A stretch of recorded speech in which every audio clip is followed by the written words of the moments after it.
I was just 15 years old when I aborted the fifth pregnancy for Mr. Taylor, my high school English teacher. That morning my legs were still shaking from the clinic visit when he handed me a note during class, smiling like nothing had happened. I opened the paper and my heart sank. One more word to anyone. And you're finished. Dead. I don't joke. I stared at him from my desk, wondering how the man who called me his star pupil could be the same monster who forced me to lie, bleed, and suffer in silence. My stomach still ached from the procedure. My heart ached even more. But that day something inside me snapped. I decided I wouldn't stay quiet anymore. I decided I would fight back.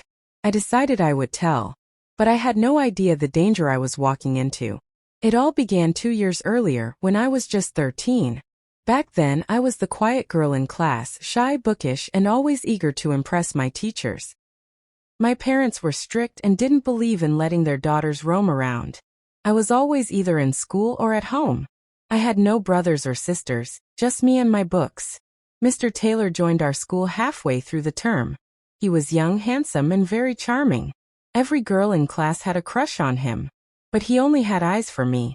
At first, I thought it was just because I was smart. He'd call on me often to answer questions, compliment my handwriting, and tell the class I was the future of the nation. I felt proud. I felt seen. He started giving me books to read, novels way beyond our age. Then he'd call me to the staff room to discuss them. At first, it was just literature. Then he began asking personal questions. If I had a boyfriend, if I liked older men, if I'd ever kissed anyone. I was confused. I didn't understand the questions, but I didn't want to disappoint him. He made me feel like I was special, different from the other girls. And I liked that feeling. So I answered everything honestly. I thought he cared about me. Then one day he offered to drop me off after school. My house was close, but he said he didn't want me walking in the sun. That day, he parked a street away from my house and kissed me. I froze. My heart pounded like it would burst from my chest. I didn't move. I didn't scream. I just sat there, too scared to speak. He looked me in the eyes and said, "You're mine now, you know that?" From that day on, things changed. He started calling me after school. He would ask me to meet him secretly. He bought me gifts, books, chocolates, even a small phone just for him to reach me. At first, it felt exciting. But soon it turned dark. He started touching me. I wanted to say no, but I didn't know how. He was my teacher. Everyone loved him. Even my parents thought he was the best thing to happen to the school. Who would believe me? Then came the first pregnancy. I missed my period for 2 months. I was terrified. I told him, crying, begging for help. He slapped me. That was the first time he ever hit me. He said if I told anyone, he'd say I seduced him and ruined my life. He took me to a clinic on the outskirts of town. The place was filthy. The nurse didn't even ask my name. It was painful. I screamed. He told me to shut up. Afterward, he bought me ice cream like nothing happened. Then came the second pregnancy and the third, and the fourth. Each time it got worse. The threats became harsher. He once held a knife to my throat in his car and said, "Your parents will find your body in a ditch if you mess with me." I wanted to die. I started skipping school. My grades dropped. My mother blamed me for becoming lazy. No one saw my pain.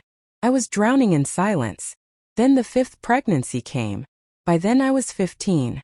That time something changed in me. Maybe it was the way he dragged me by the arm into the clinic like I was a dog. Maybe it was the way the nurse said, "She again?" Like I was worthless. Or maybe it was the way he tossed me a painkiller and told me to get over it. Whatever it was, I knew I couldn't go on like this.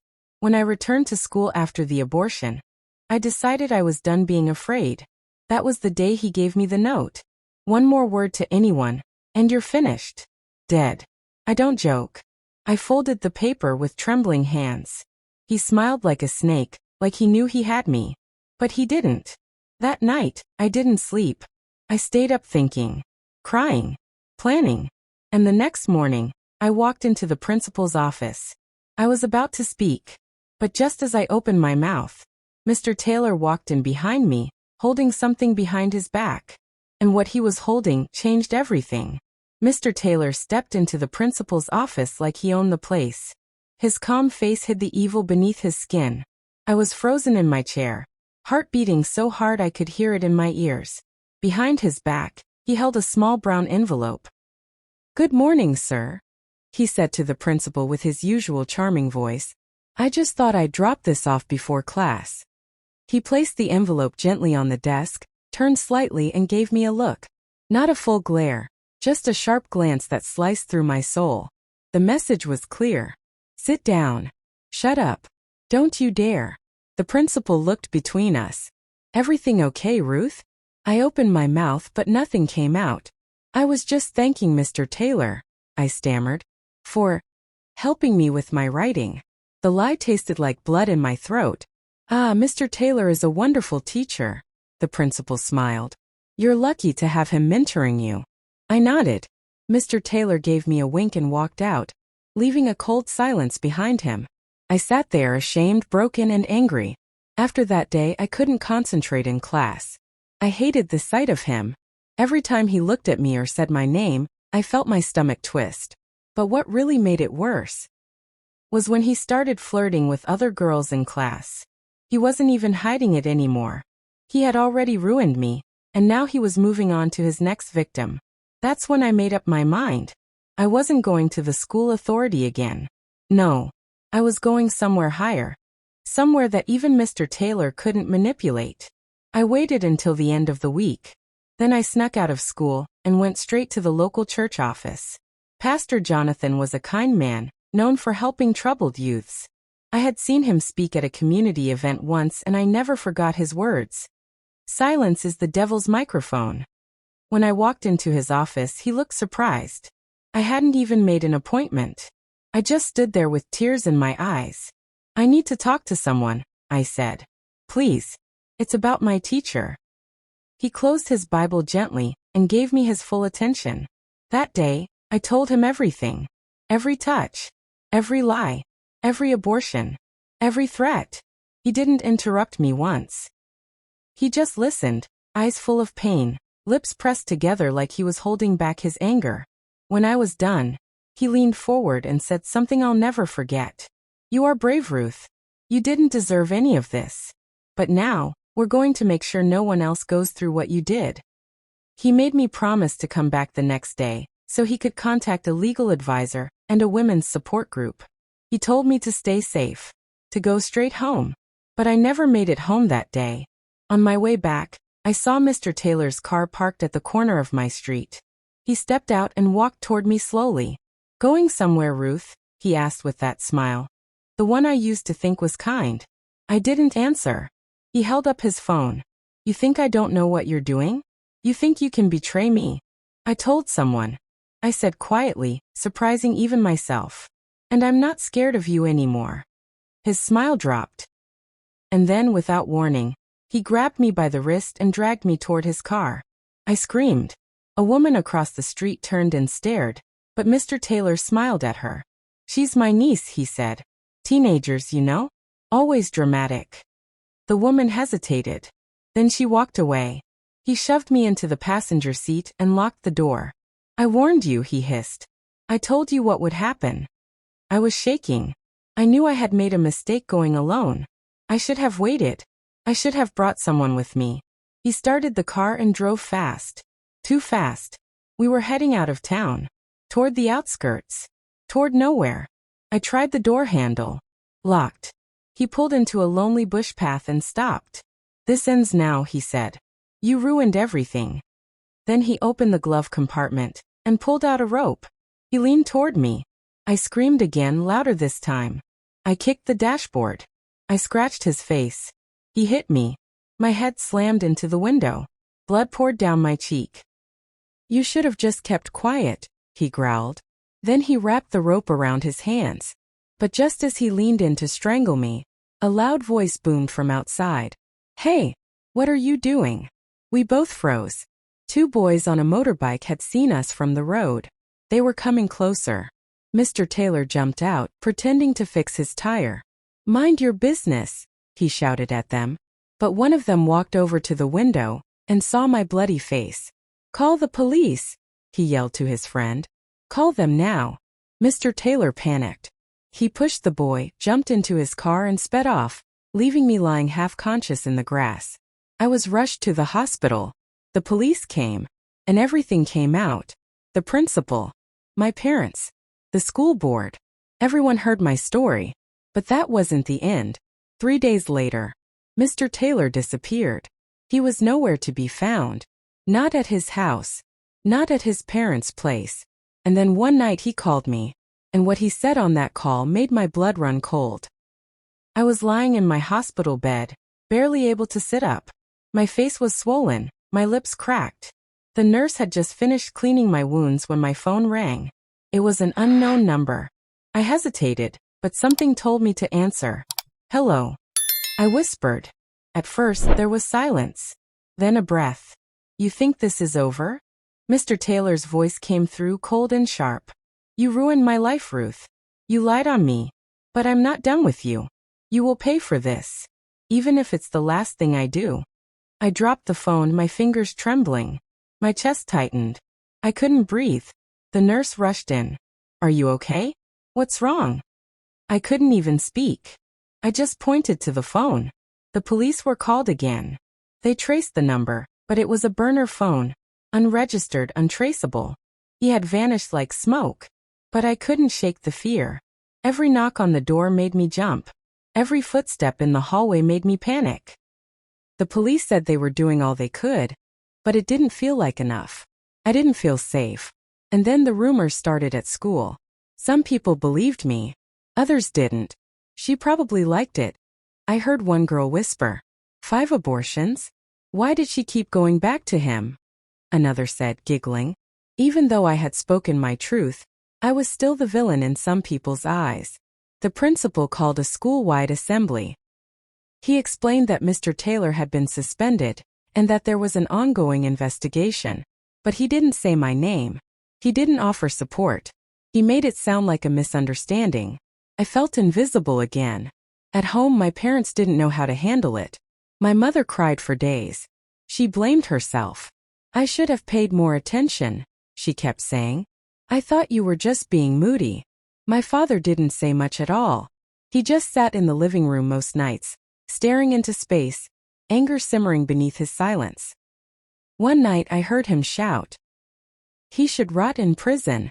He touched my daughter and the system is protecting him. I wanted to scream with him, but I had no strength. Pastor Jonathan and the women's group stayed by my side. They helped us file an official case. A proper investigation began and more victims came forward. 2 girls from the previous school where Mr. Taylor had taught. They had been too scared to speak before. But now that I had broken the silence, others started finding their voices too. Gave me hope. But it didn't erase the fear. Especially when I started getting strange messages. Notes slipped under our front door. Words scribbled in red ink. Liar. Jezebel. You'll regret this. Someone threw a stone through our window one night. It had a note tied around it. Drop the case or drop dead. The police increased patrols near our house. But I couldn't sleep. I was haunted by his voice, his touch, his threats. One afternoon as I was walking home from therapy, I noticed a man in a hoodie standing across the street. He didn't move. He didn't speak. But he watched me. I started walking faster. Then he started walking too. I broke into a run. He ran after me. I dashed down an alley, panting, heart thudding, desperate for help. I didn't know where I was anymore. The world felt like a blur. Then suddenly, someone grabbed me from behind and covered my mouth with a cloth. I kicked. I scratched. I tried to scream. But the smell, it made me dizzy. My vision blurred. Everything went dark. When I woke up, I wasn't in my bed. I was tied to a wooden chair in a dimly lit room. My head was pounding. My hands were numb. My mouth was dry. And then he stepped out from the shadows. Mr. Taylor. His hair was messy, his eyes bloodshot. He looked nothing like the man I once knew. He looked like a ghost. Now we can finally talk in peace, he said. I screamed again, even though no one could hear me. He paced in front of me. You could have had everything, Ruth. You were my favorite. But you had to destroy me. I spat at him. You destroyed yourself. He slapped me. Wrong answer. I stared at him defiant. I wasn't 13 anymore. I had bled. I had survived. I wasn't scared the same way. He leaned in close and whispered, "You think you're brave? Let's see how brave you are when no one finds you again." Then he walked to a table, pulled open a drawer, and brought out a rusty blade. "By the time I'm done," he said, "they'll wish they never believed you." But just as he raised the knife, there was a loud bang at the door. Police. Shouting, "Ruth! Ruth, we're here!" Mr. Taylor froze. He looked at me. He looked at the knife. Then he ran toward the back door. And what happened next changed the case forever. Mr. Taylor bolted out the back door just as the police burst into the building from the front. I screamed, loud as I could, hoping they'd find me before he escaped again. "Here. She's in here," one officer shouted, his flashlight cutting through the dim room. 2 officers rushed to untie me. My wrists were raw. My lips trembled. I couldn't speak. All I could do was cry. "You're safe now," one of them whispered. "We've got you." But I wasn't thinking about myself. I was thinking about him. About how fast he had run. About how many times he had disappeared before. What if he got away again? The officers helped me into a blanket and out of the room, but just before we reached the exit, gunshots. 3 quick shots rang out behind the house. I screamed again. "Stay with her," one officer shouted to another, then ran toward the sound. Outside, under the moonlight, I saw it with my own eyes. Mr. Taylor had been cornered near the bush at the back of the house. He had a gun. He was pointing it at the officers. They were shouting at him to drop it. "I have nothing to lose," he screamed. "Nothing. She took everything from me." He aimed the gun not at them but at himself. "No." I screamed. But before anyone could stop him, bang. He dropped. Blood soaked his shirt as he crumbled to the ground. The officers ran to him, but it was too late. Mr. Taylor had ended his own life. I fell to my knees. I didn't know whether to cry or scream or feel relief. For so long I had dreamed of justice, of him going to prison, of him suffering for what he did to me and the other girls. But this was not justice. It was silence again. The news spread fast. The media twisted it into every angle possible. Teacher accused of abuse commits suicide after police raid. Ruth Johnson. Teenage girl or manipulative liar? Fallen educator ends life amid scandal. Some people mourned him. Some called me a hero. Others said I pushed him too far. I stopped going to school. I didn't feel safe. Not because of Mr. Taylor anymore, but because of how people looked at me. Like I was a scandal, not a survivor. Like I brought shame instead of truth. The school arranged private tutors for me. My mother hardly let me out of her sight. My father barely spoke a word. One night, he sat beside me at the dinner table, his voice low and heavy. "I should have protected you. I should have seen the signs." I looked at him through tears. "It wasn't your fault, Dad." He nodded, but his eyes said otherwise. Then came the trial. Even though Mr. Taylor was gone, the case had triggered a deeper investigation into the school. More girls came forward. Some were as young as 12. One had tried to take her own life a year earlier, and no one had asked her why. Teachers were fired. The principal was suspended for negligence. The school's board issued a public apology. But for me, none of it made the pain disappear. The only thing that kept me going was a small journal I had started in the hospital. Every night I wrote in it. Not just about what happened but about who I wanted to become. Strong. Brave. Loud. One evening while writing in my journal I got a letter. It was from the Women's Support Group. They were hosting a youth conference for survivors. They wanted me to speak. Not as a victim but as someone who refused to stay silent. I was terrified. But something in me said yes. I stood before a crowd of girls like me. Some with tear-streaked faces. Some with eyes full of questions. Some with quiet fists clenched in pain. And I told them everything. I told them about the first kiss. The threats. The blood. The lies. The silence. And I ended with the truth. It's never your fault. And your voice matters. Even when the world tries to silence it. When I stepped off that stage they gave me a standing ovation. I had taken back my power. But just when I thought things were finally turning around, A strange letter arrived at our doorstep. It wasn't addressed to me. It wasn't from the school, the church, or the women's group. It was from his family, Mr. Taylor's younger brother. And inside that letter was a picture. Picture of me, taken 2 days ago, from outside my window, with a note that read, "You may have buried my brother, but I'm still watching." The picture slipped from my hand and floated to the floor. My heart thumped against my chest like it wanted to run out of my body. I bent down slowly, picked up the photo and stared at it again, praying my eyes were lying. But they weren't. It was me, standing near the window in my bedroom, my head tilted, writing in my journal. The picture had been taken from outside through the glass. And the note, "You may have buried my brother, but I'm still watching." I screamed. My mother came running, panic all over her face. "Ruth, what is it?" I couldn't speak. I just handed her the picture and the note. She gasped. 10 minutes later, we had police in the house again. An officer scanned the photo and whistled. This was taken with a long-range lens. From a distance. He looked toward the window, probably from that house across the street, or even the bush behind it. "Who would do this?" my mother cried. "I have a name," I whispered. "Elias Taylor. His younger brother." The officer paused. "He hasn't been on our radar, but we'll look into it immediately." They promised to patrol more often. They said they'd assign a plainclothed officer to watch our street. But none of it gave me peace. I didn't sleep that night. Every sound made me jump. Every shadow looked like a man hiding. And then it got worse. The next morning I opened my phone to check my messages and froze. There was a new account following me on social media. No profile picture. No posts. Just a username, Justice for Elijah. A new message popped in. "Tell them what you did. Or I will." Then a second one. "We both know you weren't innocent." And then, "Next time it won't just be a photo." I dropped my phone like it burned my hand. The police were called again. They asked for screenshots. They traced the IP address, but the user had used a VPN. They couldn't get a location. I was being hunted in the dark. That same day, a reporter came to our house. She said she was doing a story on abuse survivors and heard I was speaking at events.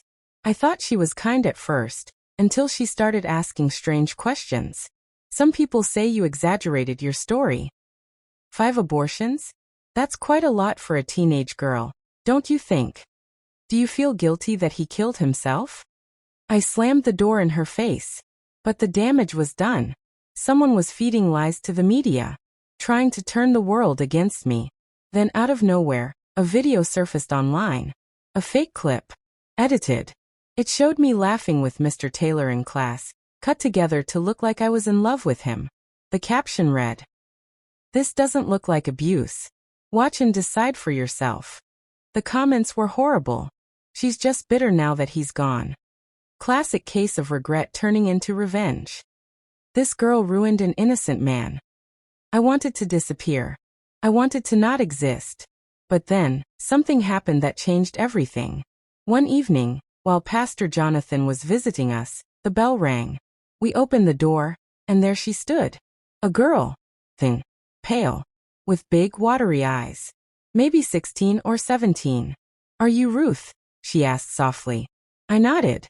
She looked down, then whispered, "He hurt me too." We let her in. She sat at our dining table, hands shaking, voice cracking, as she told us her story. She was Elias Taylor's stepdaughter, and he had been abusing her for the past 2 years. My blood went cold. "He always said I'd end up like you," she whispered. "That he'd make me pay for what you did." Her mother never believed her. But when she saw the video about me online, she realized she wasn't alone. "I had to find you," she said. "Because if he's watching you, then maybe he's not done with me either." Pastor Jonathan placed a firm hand on my shoulder. "This isn't over. But it's not your battle alone anymore." We reported her story to the police. A fresh case was opened. Elias Taylor was no longer just a grieving brother. He was a predator too. And now we had proof. But before they could issue a warrant for his arrest, our house was broken into. No one was home. We had stepped out for just 30 minutes to get bread and bottled water. When we returned, The back door was wide open. Our living room was torn apart. Drawers yanked open. Photos ripped. Bookshelves knocked down. On the wall, written in thick black marker, were the words, "You should have kept quiet." And beside it, on the floor, was my journal. Burned. Still smoking. Smoke curled up from the edges of my journal. The pages shriveled and blackened like burnt skin. I dropped to my knees, coughing from the smell. My mother screamed and covered her mouth. My father stood frozen at the door, his hands shaking. That journal was all I had left of myself. Every memory, every truth. Every night I cried and every moment I tried to be strong. It was all inside that book. Now it was gone. The police came again. Flashing lights filled our street like a crime scene from TV. Neighbors gathered, whispering. I could hear them. She's the one from the news, right? The girl with the teacher? I told you trouble would follow her. They took photos of the broken furniture, the scorched remains of my journal, and the words scrawled across the wall. You should have kept quiet. My father punched the wall so hard his knuckles bled. Pastor Jonathan came within the hour and didn't say a word. He just sat beside me as I cried. When I looked up, he said, "Do you still believe your voice matters?" I didn't answer right away, but after a few minutes I wiped my tears and whispered, "Yes, but I don't know how much longer I can fight." He nodded gently. "Then let us fight with you." That night, the police moved us to a temporary safe house. It was just a small flat, not far from the church, but they posted plainclothes officers nearby to keep watch. They said they were working on getting Elias Taylor listed as armed and dangerous. The girl who had come forward, her name was Emily, stayed with us for a while too. She slept in the room next to mine, and sometimes I heard her crying at night. Just soft sobs through the wall. I wanted to hold her, tell her it would be okay, but I didn't even know if that was true. One morning, she came to me with something in her hand. A USB drive. "I found this," she whispered. "He hid it inside the wall socket in our house. I don't know what's on it, but I think it's everything." I called Pastor Jonathan. He brought someone from the police cybercrime unit to inspect it. What we saw next shocked everyone. The drive was full of videos, hidden recordings, secret footage, dozens of young girls, some in classrooms, others in cars, even clinics. It was worse than anyone imagined. Mr. Taylor and Elias had both been involved. Elias was the one who filmed everything. They had been doing it for years. Dozens of girls, some as young as 10. The police began an emergency operation. Arrests, warrants, interviews. Schools were raided. Clinics were shut down. Hidden files were exposed. Some girls who had been too scared to speak started coming forward after the footage surfaced. It became a national story. Teacher abuse syndicate uncovered after teen speaks out. Bravery of girl sparks national inquiry into school abuse. My name was finally being said with respect. But Elias Taylor was still on the run. Until one night. The nightmare returned. I was in the safe house just about to drift off to sleep when I heard a noise. Top, top, top. I opened my eyes. It was coming from the window. I sat up. Top, top. I walked slowly across the room, my heart thudding. I pulled back the curtain, and there he was. Elias Taylor. Standing outside. Staring at me. A twisted smile on his lips. He held something in his hand. I screamed. The lights came on. The officers on duty came charging into the room. But when they got outside, he was gone, vanished into the night. All he left behind was a note taped to the glass. "You may have exposed the truth, but you haven't escaped the punishment." That was it. The police took this as a direct threat. They transferred me, my parents, and Emily to a government protection program. New location. New phones. No school. No social media. No contact with anyone outside the investigation. For weeks I was trapped indoors. Emily barely spoke. My mother cried silently every night. My father paced the house with a bat, as if ready to fight a ghost. One morning, the lead investigator came with news. They had found Elias. He had been hiding in an abandoned house 2 towns away, and when they arrested him, he had something in his bag. Photos. Of me. of Emily, of Pastor Jonathan, and a list. A handwritten list with 3 names at the top. 1 Ruth Johnson, 2 Emily Taylor, 3 Jonathan Brooks. The word next to each one. Eliminate. But that wasn't the worst part. They also found a bottle of poison, 3 fake IDs, and a plane ticket to South Africa. He was planning to run, but not before finishing what his brother started. They took him into custody immediately, but during his transfer to a federal holding facility, the prison van never arrived. The driver had been a plant, someone Elias paid off. And now, he was loose again. And this time, he had nothing to lose. The news of Elias Taylor's escape hit like a hurricane. It was all over the television, radio, and internet. Elias Taylor escapes during transfer, armed and dangerous. Teen abuse case takes a dark turn as suspect disappears. I felt the ground beneath me crumble. Emily collapsed when she heard. My mother screamed. My father cursed so loudly the neighbors thought someone had died. Pastor Jonathan arrived 20 minutes later, looking like he hadn't slept in days. How could this happen again? I cried. How? The police had no answers. The officer who drove the van had vanished with him. His badge fake, his records wiped. It had been planned. Carefully. Quietly. And this time, they were sure Elias wasn't just going to run. He was coming back, to finish what he started. The government moved us again. This time to a heavily guarded estate outside the city. Armed security was posted 24/7. We were given new identities, new documents, and a safety officer lived in the guest room. Still, I couldn't sleep. Every shadow in the hallway looked like him. Every creak in the wall felt like footsteps. Emily started biting her nails so badly her fingers bled. She barely spoke anymore. And then the packages started arriving. No name. No return address. Just boxes. The first one contained a burnt doll melted, with its face slashed. There was a note tied to its neck. Guess who's next? The second one was worse. It contained photos of our new home, taken from behind the fence, from the trees, from outside our window. He had found us. Somehow he had found us. The lead investigator put our house on lockdown. No one goes in or out without being searched, she barked. Not even a fly. But she was scared too. You could see it in her eyes. Elias had money, connections, and obsession. And then came the letter. Handwritten. Sloppy. Smudged in places like someone had cried while writing it or bled. It was addressed to me. You destroyed my brother. You destroyed my life. Now I'll destroy yours. One piece at a time. Your safety is fake. Your friends are spies. Your God won't save you.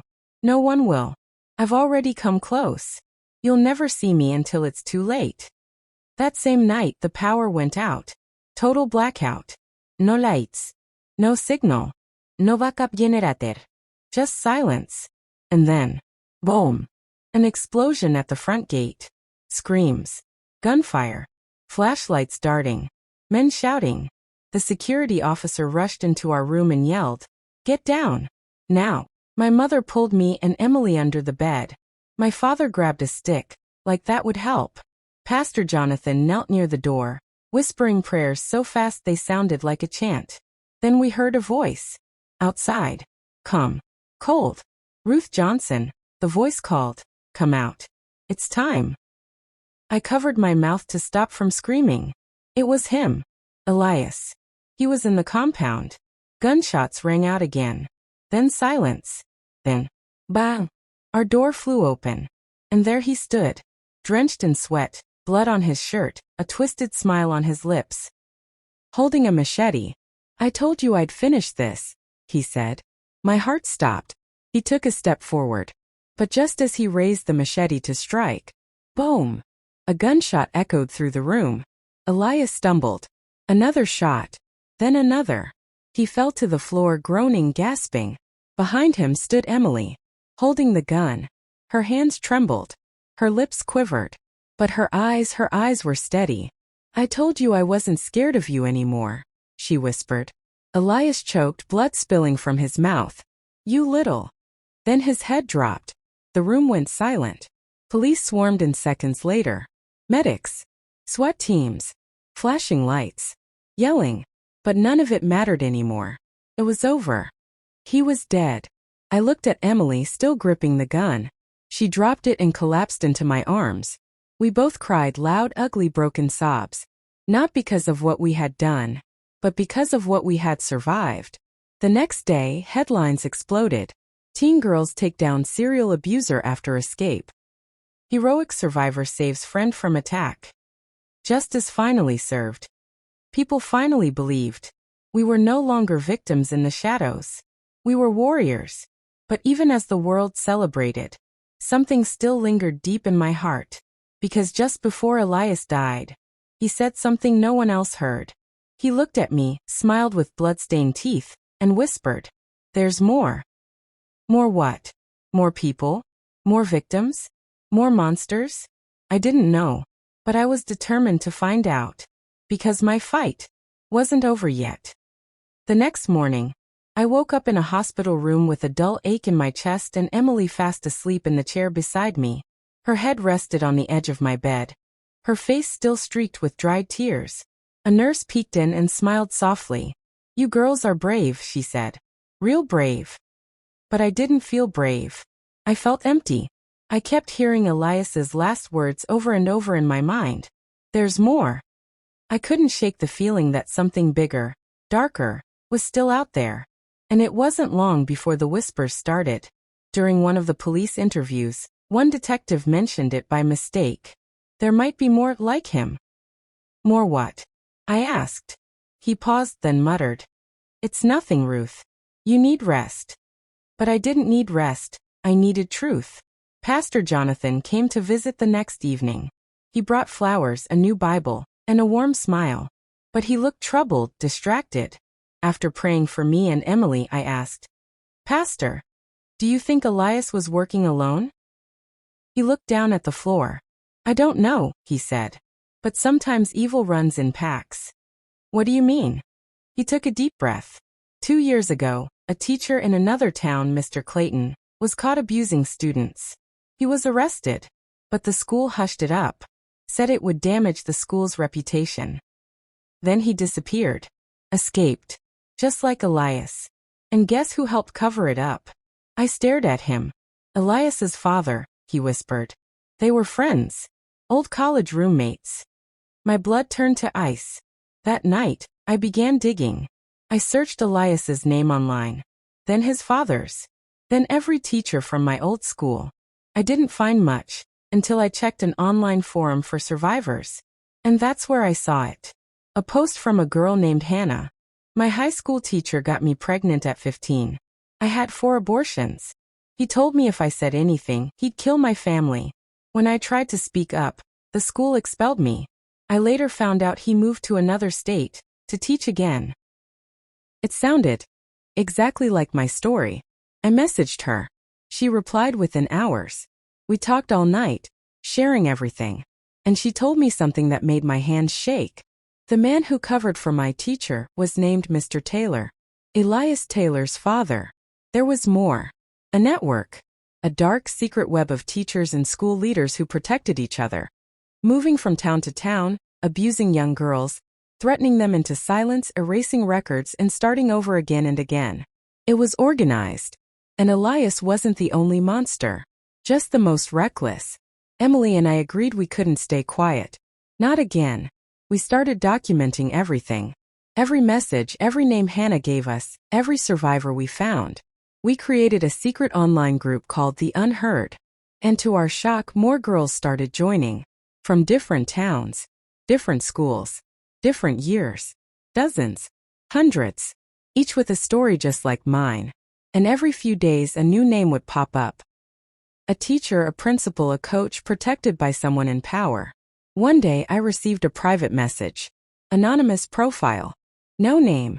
No picture. Just 5 words. "You're digging too deep. Stop." I ignored it. Then another message came. "We're watching." One more post, and "Your sister goes missing." That night, I walked into our kitchen and found Emily crying over her phone. "What's wrong?" I asked. She held up the screen. It was a photo of her sitting in the coffee shop that afternoon, taken from behind, up close, with the caption, Tick-tock, Emily. I felt a wave of panic rise through my body. Whoever they were real. And they were close. We reported it to the police, but there wasn't much they could do. We'll increase patrol, they said. But these people are smart. You've rattled something big, Ruth. The fear crept back in. But I wasn't going to run this time. Not anymore. Because I realized something that night, as I held my sister and felt her shake in my arms. We weren't victims anymore. We were witnesses. We were proof. And most of all, we were dangerous to the people hiding behind their power. So I planned something bold. I reached out to the biggest investigative journalist in the country, a woman named Sharon Dean. Her documentaries had exposed drug rings, corrupt politicians, and human trafficking groups. She didn't scare easily. I sent her everything. The messages, the photos, the testimonies, names, addresses, secrets. I didn't expect her to reply so fast. But she did. Meet me tomorrow. 11 a.m. Come alone. Don't tell the police yet. Trust no one. I went. Heart pounding. She was tall, confident, and sharp-eyed. Wore no makeup. Just power in her voice. This is bigger than I imagined, she said after reading through everything. You've uncovered a nest. And I want to burn it down with you. I nodded, trembling. I'm in. We agreed to go public. But carefully. Her team would build a special documentary series. Real survivors. Real voices. Hidden cameras. Secret interviews. Whistleblowers. Paper trails. And on a Sunday evening, just 2 weeks later, it aired. The Teacher's Ring. How abuse hid behind the chalkboard. It broke the internet. Millions watched. People cried. Officials resigned. Arrests followed. Schools were raided. Warrants were issued. The world finally saw what we'd lived through. But with the attention came new dangers. That same night, our house was set on fire. The firefighters saved us just in time. But I knew, as I stood outside with ash on my clothes and Emily crying beside me, they were still out there. And they were getting desperate. Because now the girls they once silenced had found their voices. And we weren't done speaking. The smoke from the fire hadn't even cleared when the threats grew bolder. Someone spray-painted "Silence or Else" across the wreckage of our gate. My legs trembled when I saw it. Emily clung to my arm like a frightened child. The police offered protection, but I could tell. They were scared too. This wasn't just about one man anymore. It was about a system. A web of powerful people, principals, school board officials, politicians, who had allowed monsters like Elias to thrive in silence. But I refused to go into hiding. The fire only lit something deeper inside me. Fury. I wasn't going to let them scare me back into the shadows. I had faced death too many times already. My body bore the pain. My heart carried the trauma. I had nothing left to lose, except the truth. Sharon Dean, the journalist, moved us to a safe house. It was a small, quiet cottage guarded by private security, with cameras, alarms, and guards who didn't blink twice at danger. She was preparing a second, more explosive follow-up report. There are judges involved, she told me one night. A senator. Even a bishop. Ist her. A bishop? I gasped. Yes, she nodded. One of the girls mentioned being taken to a church camp, where men came at night. I traced donations and found connections to Elias's father's foundation. It's all tangled. I felt sick. My stomach churned like I'd swallowed glass. I used to pray in that church. I used to kneel there, begging God to save me while monsters in holy robes stood over me. But that night in that safe house I didn't pray. I planned. Emily, Sharon, and I made a list. A hit list, not with guns but with proof. Names. Documents. Dates. Every girl's testimony voice recorded and signed. We stored it all in multiple drives, locked in safes, and uploaded to a secure cloud server in Europe. If anything happens to us, Sharon said, this goes live to every media house worldwide. They wanted to scare us? Let them try. 3 days later, a car started following Emily when she went to buy groceries with the guard. She noticed it parked near the shop, then again on the drive back. That same evening, our guard received a call and walked out, never came back. Something was off. We locked ourselves in. And that night, someone tried to break in. The cameras caught 3 masked men approaching from the rear fence. One carried a crowbar. Another held a plastic jerry can, likely filled with fuel. We hit the panic button. Sharon's security detail responded in minutes and chased them off. But the message was clear. They weren't just warning us anymore. They wanted us gone. And I started having nightmares again. Elias's voice whispering in my ear. You were mine. You're still mine. I'd wake up drenched in sweat, grabbing my stomach, feeling the pain of the abortions all over again. I couldn't sleep, couldn't eat. But then, on one particular morning, Emily sat beside me on the porch. She took my hand and whispered, "You're not alone anymore." That broke me. I cried into her shoulder like a baby. Years of pain, silence, shame, it all poured out. Then she said something that sparked the most daring idea we'd ever had. "Why don't we go back?" she whispered. "To the school. Show the world what they covered up, live." I looked at her like she was insane. "You mean go back there? With cameras?" "Yes. But with reporters, survivors, guards, everyone. Let them see it." It was reckless. It was dangerous. It was perfect. So we planned it in secret. A week later, on a Monday morning, we arrived at East Meadow High School. Sharon's crew had cameras rolling. Hannah and other survivors flew in. We wore black shirts with the words, "We were students. You were silent." Students stopped to stare. Teachers looked away. The principal tried to call security, but it was too late. We walked into the auditorium. And one by one, we told our stories. Microphones. Tears. Shaking voices. Angry sobs. Truth. The videos were streamed live to millions. Former students started calling in. Some joined the protest.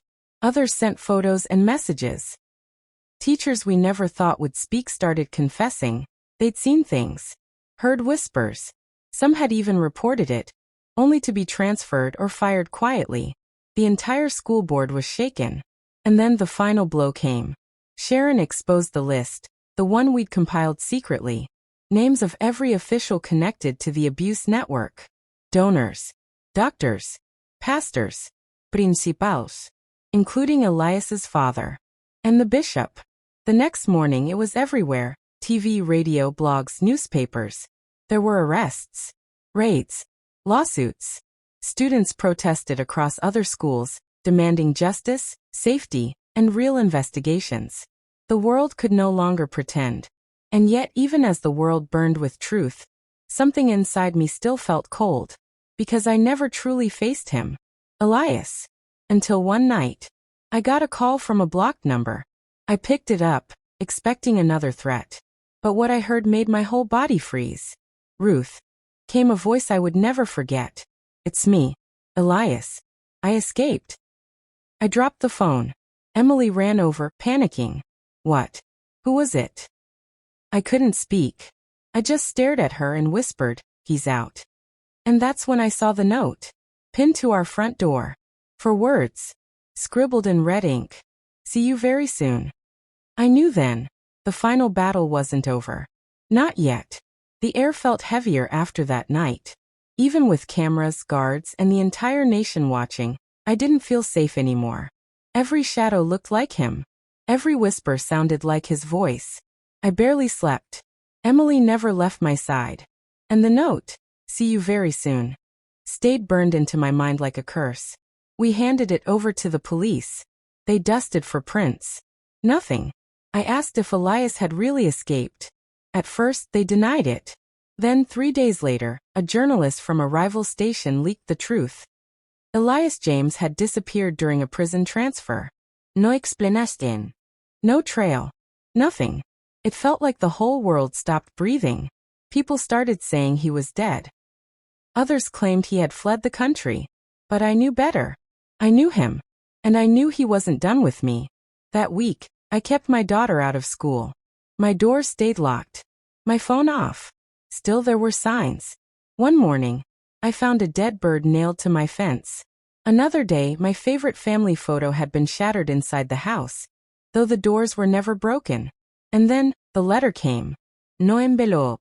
Just a folded page tucked under my pillow. I couldn't understand how he got in.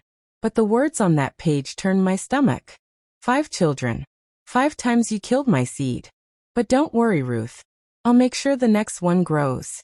This time, you won't have a choice. I screamed. I ripped the paper, threw it, fell to the floor and wept. Emily held me so tight, like she wanted to squeeze the pain out of my body. I felt sick, dirty, violated all over again. But that letter didn't just scare me. It lit a fire inside me.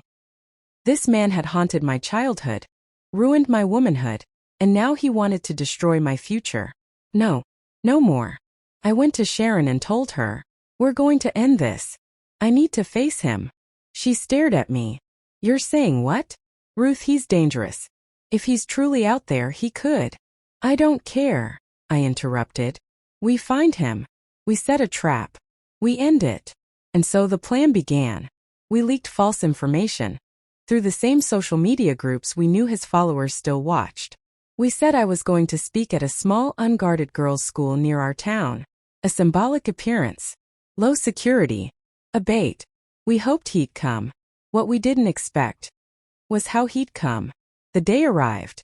We had police in plain clothes, a hidden camera crew, snipers on rooftops, a drone overhead. I stood in the center of the schoolyard, surrounded by real students and teachers who volunteered to help us. Then I saw him. He wasn't hiding. He wasn't sneaking. Elias walked in dressed in a priest's robe. Calm. Confident. He walked straight toward me and smiled, like nothing had ever happened. I froze. Every bone in my body screamed to run. But I stood still. My hands shook, but I clenched them into fists. He got close, too close. Then whispered, "You still look beautiful, Ruth. Just like the first time." That was it. I slapped him. Hard. And as his head snapped sideways, sirens roared. Officers swarmed. He resisted. Bit one officer. Tried to flee. But this time he couldn't. He was tackled to the ground and cuffed, screaming, "You'll never get rid of me. I'm still inside you." I stared at him, breathing hard, heart pounding. "I'm not your victim anymore," I said. "I'm your judgment." He was dragged away. This time to a maximum security facility with 24-hour surveillance. There would be no escape. No transfers. Just bars. Forever. And me? I didn't cry. Not at first. But that night, alone in my room, I broke down. For the girl I used to be. For the babies I never got to hold. For the silence I had lived in for too long. But mostly for the strength I finally found. The story made headlines again. Petitions flooded the internet. An entire nationwide school abuse reform bill was passed. It was named after me. The Ruth Law for Student Protection. I was invited to speak at schools, on television, and churches. And every time I began with the words, "I aborted 5 pregnancies for my high school teacher. He threatened to end me if I told anyone. But today I stand before you, free." As I finally was. Free. Took decades. Took blood. It took fire, shame, loss, and terror. But I found my voice. And now I use it to speak for the ones who still can't. Let the world hear it loud. You cannot silence us anymore.